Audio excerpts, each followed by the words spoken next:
It's now official. Japanese Prime Minister Shinzo Abe will address the U.S. Congress when he visits Washington next month. The focal point for Korea is whether he will touch on his country's wartime atrocities and how much remorse he will express. Connie Kim tells us more.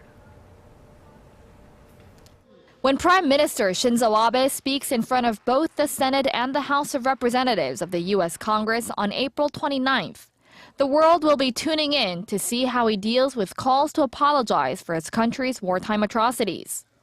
The consensus seems to be that his speech may focus on issues of national interest for Tokyo and Washington.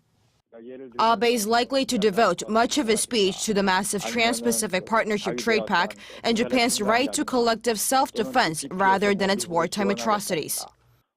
U.S. House of Representatives Speaker John Boehner said Thursday, Abe's address will be an opportunity to hear ways to expand economic and security cooperation from a close ally. And U.S. officials are hoping to see a breakthrough in trade talks, namely the TPP, with President Obama's pivot to Asia.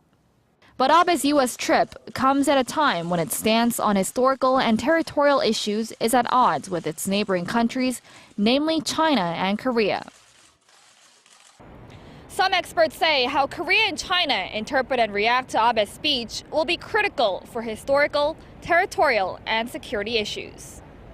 If Abe doesn't address these issues as Seoul and Beijing want Tokyo to, experts are highly doubtful that a summit would materialize.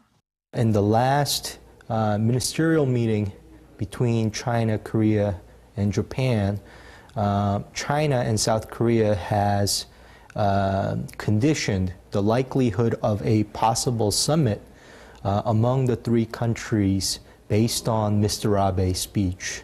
The last trilateral summit was held in 2012 and has been stalled since, mainly due to territorial disputes between China and Japan.